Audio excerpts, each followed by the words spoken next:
Welcome back to part 2 of this Let's Play series of Faster Than Light. Let's get into this. I'm going to move into this distress beacon. See if we can engage in some combat. You arrive at the distress beacon near a small asteroid belt and find a ship with a pirate marking partially crushed between two large rocks. It must have been illegally mining the belt without proper equipment. Oh no! I can either just try to dislodge the ship by shooting at the rocks, or I can destroy and loot the ship. Because, well, hell, they're just pirates. I'm going to... I like to save a life when I can, so I'm going to just try to dislodge the ship by shooting the rocks. You take a few careful shots, but you expose a mineral patch in the rocks that reacts violently with your weapon. A shockwave forces you back as debris pelts against your hull. When you regain control, you find there's not much left of the ship. Got 9 scrap for that, but I took 2 bars of hull damage, unfortunately. But that's fine. Moving on to the next system, I will move on to this unvisited location. It is a nebula.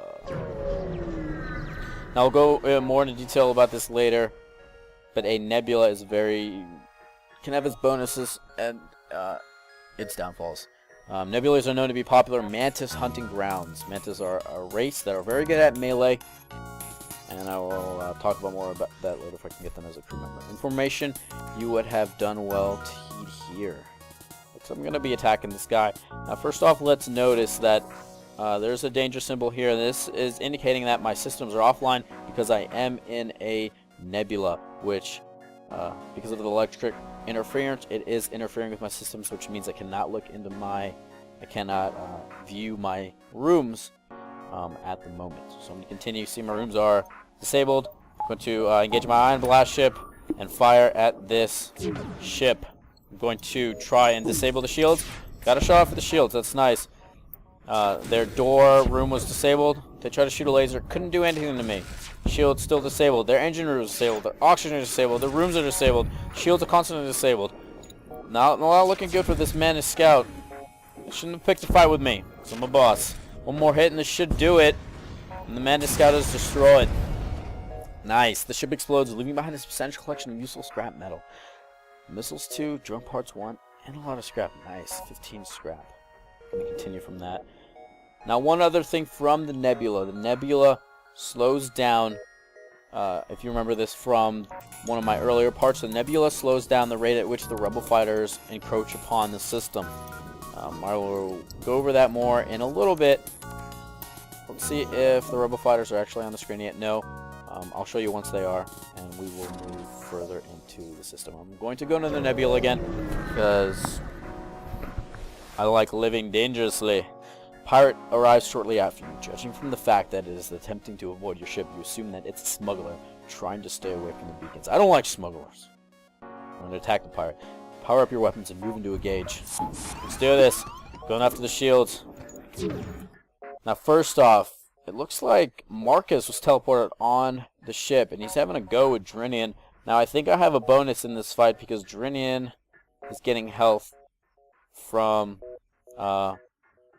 my bonus. But unfortunately, this race, the engineering race, is actually not that good at melee. So I think I'm going to bring Scotty in to help finish off this guy. I'm going to bring Drinian. He's gonna work the shield room. Allow my anti-ship drone to continue firing, and my ion blast to disable the shields.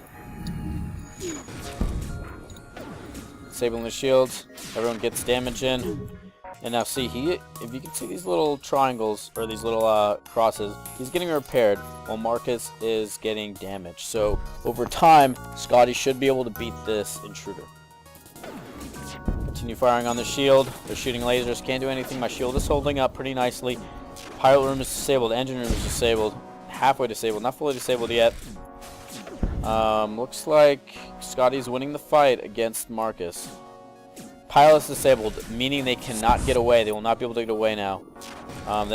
Marcus did not like how this was going, so Marcus was teleported back. I'm going to bring Scotty back to the shield room to allow him to get experience from using the shield. Bring Drinian back to the pilot room, get experience for using the pilot. Hopefully I can get him leveled up and get +5 evasion. Continue disabling the shields. It's like they hail me. they realize our ship is no match for mine. If you let us go, we can make it worth your while. They're going to accept the offer, or I can ignore and kill them.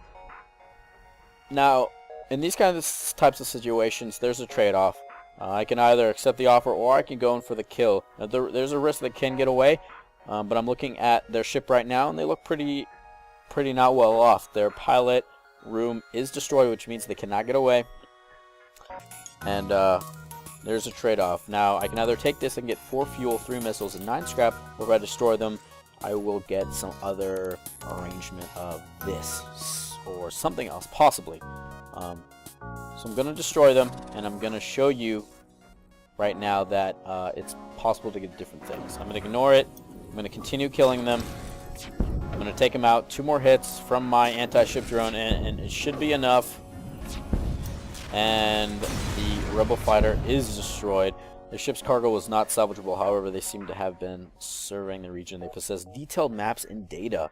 You download what you can to the ship's maps. And I got 17 scrap. So, instead of the 9 scrap from before, I got 17 scrap. Now, I didn't get the fuel and the missiles, but I got the scrap. So that's nice. And I got some maps and details, and I will show you what that means. That basically means that now I have all of this. This is really nice because it allows me to determine where I'd like to go. There's a store back here. These areas have possible ships. These areas of possible ships and asteroids are detected. So now I have a detailed map of the area. So I think that was a nice advantage, and I think it was a good idea to destroy that ship. I'm going to end this part. Please subscribe below so we can continue this series together. I will see you in the next part.